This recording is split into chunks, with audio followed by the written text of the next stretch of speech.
حضرت بشر آفی رحمت اللہ علیہ سے سارا زمانہ پیار کرتا تھا۔ بغداد کا ایک تاجر کہتا ہے مجھے نہیں بابا اچھا لگتا تھا۔ ہمارا اپنا اپنا ذہن ہے نا، ہم کہتے ہیں میں نے جدھر ساری دنیا جا رہی ہے وہاں نہیں جانا، کہتے ہیں کہ وہ بابا مجھے نہیں اچھا لگتا تھا، حالانکہ سارا بغداد عزت کرتا۔ کیوں نہیں اچھا لگتا تھا؟ کہتے ہیں اس لیے کہ بابا نہ صرف فرض مسجد میں پڑھتا تھا، باقی نماز گھر جا کے۔ تو میں کہتا تھا اتنا ولی ہے تو باقی بھی مسجد میں پڑھے۔ کہتے ایک دن میں نے کہا جسوسی کرنی ہے اس کی، جو کہ اسلام میں منع ہے۔ کہتے حضرت بشر آفی رحمۃ اللہ علیہ نے جمعے کے فرض پڑھے، فرض پڑھ کے نکل گئے دوڑ کے۔ فرماتے ہیں میں پیچھے ہو گیا، میں نے کہا میں نے سنتیں چھوڑ دی ہیں پر اس کا پتہ کرنا ہے، سنت نفل بعد میں پڑھوں گا۔ کہتے ہیں حضرت بشر آفی جلدی سے نا ایک کباب والی دکان پہ گئے، وہاں سے کباب خریدے، اور میں نے کہا بوڑھے کی عمر دیکھو اور اس کے ذائقے دیکھو، اس عمر میں بھی کباب کھائے گا۔ اوئے ہوئے، مولوی کو روٹی نے ستایا تھا اس لیے سنت اور نفل چھوڑ آیا ہے۔ کہتے ہیں تھوڑا سا وہ آگے بڑھے تو نان بھائی کی دکان سے نا نان خریدے۔ میں نے کہا دیکھو یار، دیکھو اس کے ذائقے، گرم نان کھائے گا۔ بہت سارے لوگ بغداد میں رات کی روٹی کھاتے پر یہ گرم کھاتا ہے۔ کہتے ہیں حضرت وہ نان اور کباب لے کے نا جنگل کی طرف مڑے تو میرے دل میں خیال آیا یار بڑا ہی اس آدمی کا عجیب ذہن ہے، یہ اب سبزے پہ بیٹھ کے یہاں موج کرے گا، کھائے پیے گا، اور سنت نفل چھوڑ دی، اللہ ہزاروں مرید ہیں۔ کہتے ہیں حضرت جنگل میں داخل ہوئے، تھوڑا سا سفر کیا تو کچی آبادی آ گئی۔ کچی آبادی، ایک کچے مکان کی ٹوٹا ہوا دروازہ، باہر سے کنڈی لگی۔ بغداد کے ننگے پاؤں چلنے والے ہزاروں مریدوں کے اس پیر نے کنڈی کھولی، اندر گئے، ایک فالج زدہ بابا جی بیٹھے۔ کہتے ہیں حضرت بشر آفی نے اپنی پگڑی کھولی اور اس آدمی کے منہ سے پانی نکل رہا تھا، رال ٹپک رہی تھی۔ کہتے ہیں پہلے اپنی پگڑی سے منہ صاف کیا، پھر پیالے سے پانی ڈال کے منہ دھویا، پھر حضرت اس کے ٹانگوں پہ کپڑا ڈال کے روٹی کا لقمہ توڑ کے اس کے منہ میں ڈال کے کہنے لگے بابا ناراض نہ ہونا، جمعے والے دن مجھے دیر ہو جاتی ہے، ابھی تو میں نے سنت اور نفل بھی پڑھنے ہیں، ناراض نہ ہونا، مجھے دیر ہو جاتی ہے۔ کہتے ہیں وہ بابا رو پڑا اور کہنے لگا بشر یار 14 سال ہو گئے تو روز آتا ہے، 14 سال، یہ 1 صدی کا قصہ ہے، 2-4 برس کی بات نہیں، 14 سال سے تو روز آتا ہے، میں پتہ نہیں کب تک لاش بنے پڑا رہوں گا، تو کب تک آئے گا؟ حضرت بشر آفی نے بابے کے آنسو پوچھ کے کہا بابا فکر نہ کر، آج کے بعد یہ جملہ نہ کہنا کہ تو میرے لیے بوجھ ہے۔ فرمایا لوگ سمجھتے ہیں کہ میں نے عبادت کر کے مقام پایا ہے، لوگ سمجھتے ہیں میں نوافل زیادہ پڑھتا ہوں، دنیا جانتی ہے کہ میری رات کی تسبیح زیادہ مضبوط ہے، پر میں ان میں سے کوئی بات بھی نہیں، میں تو تیری نوکری کرتا ہوں تو اللہ نے میری عزتوں میں اضافہ فرما دیا ہے۔ سوچ ہی صاف نہیں، نظریہ ہی ٹھیک نہیں، فکر ہی ٹھیک نہیں۔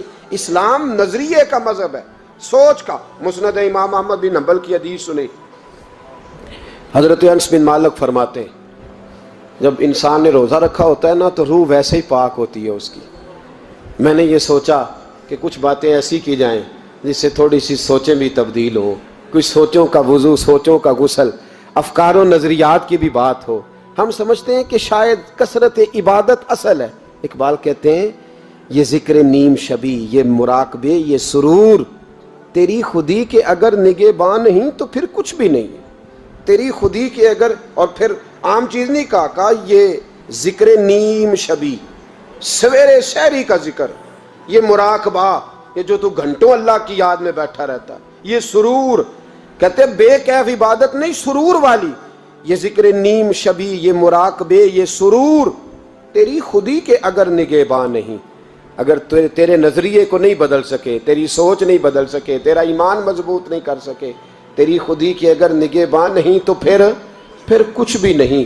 اور خرد نے کہہ بھی دیا لا الہ الا اللہ تو کیا حاصل، دل و نگاہ، دل و نگاہ، دل و نگاہ اگر مسلمان نہیں تو پھر کچھ بھی نہیں، دل و نگاہ۔ اقبال کہتے ہیں ایک دل کا کلمہ پڑھ، دوسرا نظر کا کلمہ پڑھ، ان پہ پابندی لگا۔ دل و نگاہ اگر مسلمان نہیں تو پھر تو کچھ بھی نہیں، کچھ بھی نہیں۔ حضرت انس بن مالک کہتے ہیں میں حضور کے پاس بیٹھا تھا، حضرت عبداللہ ابن عمر بھی بیٹھے تھے، کوئی بات ہو رہی تھی، ایک حجرے میں بیٹھے تھے، دروازے پہ دستک ہوئی۔ مسند امام احمد میں حدیث ہے نبی پاک علیہ السلام نے فرمایا انس دروازہ کھولو، دروازے پہ وہ بندہ ہے جس کو اللہ بغیر حساب کتاب جنت عطا فرمائے گا، وہ بندہ ہے دروازے پہ۔ حضرت انس بن مالک کہتے ہیں میں نے دروازہ کھولا تو بندہ دیکھا، غریب سا ایک انصاری صحابی، اور بندہ بڑا سادہ، وضو تازہ کر کے آیا ہے تو پانی کے قطرے داڑھی سے بہہ رہے ہیں، اور چمڑے کے جوتے اس نے لپیٹ کے نا تو بغل میں چھپائے ہوئے، آ کے اتحیات کی حالت میں بیٹھا، حضور سے دو چار باتیں کی، چلا گیا۔ ہم اس کا رنگ دیکھتے رہے اور مصطفیٰ کا کرم دیکھتے رہے۔ اس کو حضور نے جنتی کہا ہے۔ کہتے ہیں اگلے دن اسی ٹائم اسی وقت ہم حضور کے پاس بیٹھے تھے، پھر دروازے پہ دستک ہوئی، حضور نے فرمایا دروازہ کھولو، دروازے پہ وہ بندہ ہے جسے اللہ بغیر حساب کتاب جنت عطا فرمائے گا، بغیر حساب۔ کہتے ہیں دروازہ کھولا، اور جیسے ہی میری نظر پڑی، بندہ بھی وہی ہے جو کل آیا تھا، اور انداز بھی وہی ہے جو کل تھا، اسی طرح پانی کے قطرے، اسی طرح جوتے بغل میں، السلام علیکم، کل حضور فلاں بات کی تفصیل پوچھنی مجھ سے رہ گئی تھی، غلطی ہوگی، دوبارہ آیا ہو۔ اس نے اپنی گفتگو کی، چند جملوں میں بات سمیٹی، چلا گیا۔ فرماتے ہیں اتفاق کی بات کہ دن تیسرا، بندے بھی ہم دونوں، میں اور عبداللہ ابن عمر، حضرت انس بن مالک کہتے ہیں دونوں بیٹھے تھے، سیم ٹائم سیم ڈے۔ پھر دستک ہوئی، حضور نے فرمایا دروازہ کھولو، اور مسکرا کے فرمایا دروازے پہ وہ بندہ ہے جسے اللہ بغیر حساب کتاب جنت عطا فرمائے گا۔ کہتے ہیں کھل اٹھے ہمارے چہرے، باہر گئے، دستک ہوئی تھی، دروازہ کھولا۔ فرماتے مجھے یقین تھا وہی ہوگا جو 2 دن پہلے آیا تھا، اور میرے یقین کے مطابق ہی کام ہوا، وہی بندہ تھا جو کل بھی تھا، جو پرسوں بھی تھا، حالت اور کیفیت اور انداز بھی وہی تھا۔ پانی کے قطرے بہہ رہے ہیں، اور اس شخص نے جوتے بغل میں دبائے ہوئے خدمت میں حاضر ہوا، بیٹھ گیا، بات چیت کی، چلا گیا۔ حضرت انس بن مالک کہتے ہیں تھوڑی دیر ہوئی تو حضور بھی تشریف لے گئے۔ حضرت عبداللہ ابن عمر مجھے کہنے لگے یار ویسے کتنے اس کے نصیب ہیں، کتنے نصیب ہیں، کوئی آیا لے کے چلا گیا، کوئی آیا لے کے چلا گیا، کوئی عمر بھر بھی نہ پا سکا، میرے مولا تجھ سے گلہ نہیں، یہ تو اپنا اپنا نصیب ہے، یہ تو اپنا اپنا، اور نہ کسی کے حال پہ طنز کر، نہ کسی کے غم کا مذاق اڑا، وہ جسے چاہیں جیسے نواز دے، یہ مزاج لطف رسول ہے صلی اللہ تعالی علیہ وسلم۔ کہتے ہیں ہم لوگ گفتگو کرنے لگے، عبداللہ ابن عمر مجھ سے کہنے لگے یار ویسے پتہ کرنا چاہیے یہ کون سا عمل کرتا ہے، پتہ کرنا، جیسے ہم نہیں پتہ کرتے کہ یہ بندہ بڑا چمک گیا، پتہ کرو کون سا کاروبار کرتا ہے، ذرا اس کی جاسوسی تو کرو۔ اور بندے بھی بڑے سمجھدار ہیں، وہ سائیڈ بزنس نہیں بتاتے، وہ کہتے ہیں وہ جو میرا علیحدہ ہے وہ نہیں بتانا، کہیں یہ نہ شروع کر لے۔ حالانکہ انسان کے پاس جو خوبی، جو اللہ نے اسے دولت دینی ہوتی ہے، وہ اپنا اپنا نصیب ہوتا ہے، وہ گھر میں بیٹھے بھی اللہ عطا کر دیتا۔ وہ کہتے ہیں کہ پتہ کرو کیا عمل کرتا ہے، تو حضرت عبداللہ ابن عمر کہتے ہیں میں اس کے پیچھے ہو گیا، اس سے سلام لی، تو میں نے کہا مجھے 2-3 دن کے لیے مہمان بنا لو گے، مان نہ مان میں تیرا مہمان، 2-3 دن کے لیے مہمان بنا لو گے؟ تو کہتے ہیں مجھ سے کہنے لگا کوئی گھر میں جھگڑا ہو گیا، کیونکہ پڑوس میں تو تمہارا، قریب ہی تو تمہارا گھر ہے، میرے مہمان بننے کو جھگڑا ہے؟ تو میں نے کہا چلو ایسے ہی سمجھ لو، پر مجھے مہمان بنا لو۔ کہتے ہیں میں 3 دن اور 3 راتیں اس شخص کے ساتھ رہا، وہ کتنا صدقہ کرتا ہے میں نوٹ کرتا رہا، نماز کتنی پڑھتا ہے، اس کا کیا، میں چاہتا تھا کہ وہ عمل مجھے ملے، اس کی برکت سے مصطفیٰ نے اسے 3 مرتبہ جنتی فرمایا ہے، تاکہ وہ کیفیات مجھے بھی ملیں۔ حضرت عبداللہ ابن عمر کہتے ہیں کہ میں نے کوئی خاص چیز نہیں دیکھی، وہ عشاء پڑھتا تو فجر تک بستر پہ کروٹیں لیتا، اور میں الحمدللہ اٹھ کے تہجد بھی پڑھتا، نوافل بھی پڑھتا۔ کہتے ہیں وہ 1 سپارہ پڑھتا، میں 3 پڑھتا۔ فرماتے اس نے 3 دنوں میں کھجور بھی صدقہ نہیں دیے کہ کھجور بھی، اور میں نے بڑے بڑے غریبوں کی مدد کی۔ میں کہنے لگا کہ عمل تو میرا زیادہ ہے اس سے، پھر خوبی کیا ہے؟ خاص توجہ کرنا، اسلام اور دین کا جو فکری اساس، جو فکری اساس ہمیں صحابہ نے دی۔ حضرت عبداللہ ابن عمر کہتے ہیں میں نے تیسرے دن اسے کہا بھائی اللہ تیرا بھلا کرے، تو نے بڑی خدمت کی، میں نے جانا ہے میرا کوئی جھگڑا نہیں ہوا تھا، میں تو بس تیرا عمل دیکھنے آیا تھا کہ تو عمل کیا کرتا ہے۔ تو وہ صحابی کہتے ہیں مجھے کہنے لگے یار تو میرا عمل دیکھنے آیا تھا، مجھے بتا تو صحیح کیا نے، اور کیوں دیکھنے آیا میرا عمل، تجھے کیا ضرورت پڑی میری جاسوسی کی؟ تو کہتے ہیں مجھ سے جب اس نے سوال کیا تو میں نے اس کو کہا بھائی تو 3 دن آیا نا ہم بیٹھے ہوئے تھے؟ کہا ہاں میں آتا رہا ہوں۔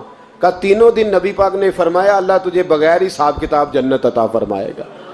تو میں چاہتا تھا کہ میں ذرا جاسوسی کروں، ذرا دیکھوں، کھوج لگاؤں کون سا ایسا عمل ہے، آپ بھی ذرا دھیان دیجئے گا، کون سا ایسا عمل ہے، حالانکہ تو عشاء پڑھتا ہے اور اٹھ کے فجر پڑھتا ہے، میں تہجد بھی پڑھتا ہوں، تیرا سپارہ 1 ہے میرے 3 ہے، کون سا ایسا عمل ہے جس کے سبب تجھے جنت ملے گی؟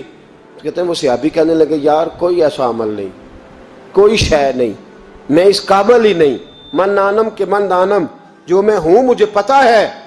کہا پھر کوئی بات تو ہوگی، تیری مہربانی بتا دے، میں نے 3 دن 3 راتیں محنت کی ہیں، بتا دے۔ کہتے ہیں وہ کہنے لگے اگر تجھے بتاؤں نا تو پھر سن، میں جب رات کو سوتا ہوں تو اپنے دل پہ نظر ڈالتا ہوں، اور سویرے جب اٹھتا ہوں تو پھر اپنے دل پہ نظر ڈالتا ہوں، موبائل پہ نہیں، کنجی پہ نہیں کہ چابیاں کدھر ہیں، بٹوے پہ نہیں، میں رات کو سوتے ہوئے بھی اپنے دل پہ نظر ڈالتا ہوں، سویرے اٹھتے ہوئے بھی میں سب سے پہلے اپنے دل پہ نظر ڈالتا ہوں۔ فرماتے ہیں الحمدللہ میرے دل میں کسی کا حسد نہیں ہے، کسی کے بارے میں کوئی کینہ نہیں ہے، کوئی کسی کے بارے میں میل نہیں، میں اللہ کے ہر بندے کے بارے میں سوچ، نظریہ، فکر اچھی رکھتا ہوں۔ اور فرمایا میں تیرے بارے میں بھی عبداللہ یہی سوچتا ہوں کہ تو مجھ سے زیادہ نیک ہے۔ الحمدللہ اس وقت بھی میرا ذہن یہ ہے کہ انس بن مالک مجھ سے زیادہ پرہیزگار ہے، اس وقت بھی میری سوچ یہ ہے کہ محبوب کے سب صحابہ میں سب سے کمزور